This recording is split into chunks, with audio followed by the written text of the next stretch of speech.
विशेष रूप से हमारी बहनों बेटियों को गरीबों की सरकार का सबसे अधिक लाभ मिल रहा है। 3 तलाक के खिलाफ जो कानून हमारी सरकार ने बनाया, उसका लाभ हमारी लाखों मुस्लिम बहन बेटियों को हुआ है। बेटे बेटी को एक समान मानने वाली हमारी सरकार अब बेटियों की शादी की उम्र को 21 साल करने का प्रयास कर रही है। इससे बेटियों को अपने सपने पूरे करने में और मदद मिलेगी। भाइयों और बहनों, गरीबों की सरकार की प्राथमिकता क्या है? ये दुनिया पर आए ये 100 साल में सबसे बड़ा संकट, इतनी बड़ी महामारी, इतनी बड़ी बीमारी विश्व के कोने कोने में फैली हुई, और 100 साल में कभी ऐसा नहीं हुआ है। उस समय गरीबों के लिए सोचने वाली, गरीबों के लिए जीने वाली सरकार कैसे काम करती है, यह आज देश अनुभव कर रहा है। भारत प्रधानमंत्री गरीब कल्याण अन्न योजना के तहत एक एक गरीब परिवार का ध्यान रखा है। उत्तर प्रदेश के 15 करोड़ नागरिकों को डबल इंजन सरकार मुफ्त राशन उपलब्ध करा रही है।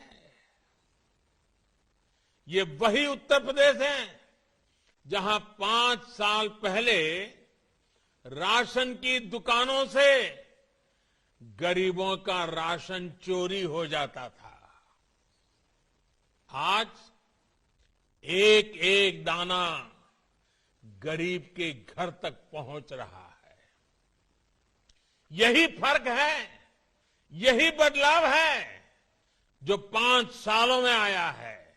और जैसा मैंने प्रारंभ में कहा, 1857 की बात मैंने कही, कमल और रोटी।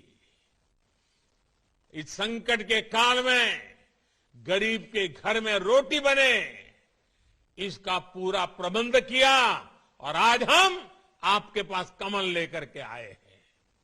साथियों, जब दिल में सेवा की भावना हो, भ्रष्टाचार पास भी नहीं फटक सकता है, तो काम करने के नतीजे भी मिलते हैं। डबल इंजन की सरकार का भी यही ट्रैक रिकॉर्ड है। हमारा लक्ष्य था कि किसान को मिलने वाली सरकारी मदद में लूट बंद हो, कटकी बंद हो, बेईमानी बंद हो, यूपी के छोटे किसानों के बैंक अकाउंट में सीधी मदद मिले।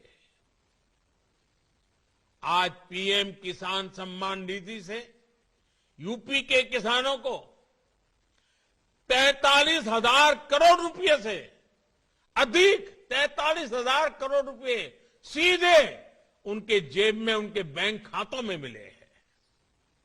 इसका बहुत बड़ा लाभ छोटे किसानों को हुआ है। और मेरा ये पक्का विश्वास है, अब समय आ गया है, हमें छोटे किसानों की ज्यादा चिंता करने की जरूरत है। और ये हमने काम शुरू कर दिया है। छोटे किसान ही हमारे ग्रामीण जीवन को बदलेंगे। छोटे किसान भी हमारी किसानी अवस्था को बदलने में मेरी बहुत बड़ी ताकत है। सरकार द्वारा दशकों से अधूरी पड़ी सिंचाई परियोजनाओं को पूरा करने, फसल बीमा योजना का दायरा बढ़ाने, पेंशन योजनाओं का लाभ भी छोटे किसानों को हुआ है। छोटे किसानों का धन हमारे पशुधन से भी बढ़ता है। इसके लिए सरकार ने कामधेनु आयोग बनाया है। डेयरी सेक्टर के इंफ्रास्ट्रक्चर के लिए आज हजारों करोड़ रुपए निवेश किए जा रहे हैं। सरकार ने एक बहुत बड़ा अभियान चलाकर लाखों पशुपालकों को किसान क्रेडिट कार्ड की सुविधा भी जोड़ी है। पशुओं में फुट एंड माउथ डिसीज, खुरपका मुंहपका के नियंत्रण के लिए जो राष्ट्रव्यापी टीकाकरण मिशन चलाया गया है, उससे भी किसानों को बहुत लाभ हुआ है। और हमारे देश में वैक्सीनेशन की तो चर्चा हो रही है, लेकिन बहुत कम लोगों को मालूम है कि जिस प्रकार से इंसान को वैक्सीनेशन का इतना बड़ा अभियान चला है, वैसा ही हिंदुस्तान के हर पशु को वैक्सीनेशन का अभियान चल रहा है। और इससे पशुपालकों को बहुत बड़ी चिंता से मुक्ति मिलने वाली है।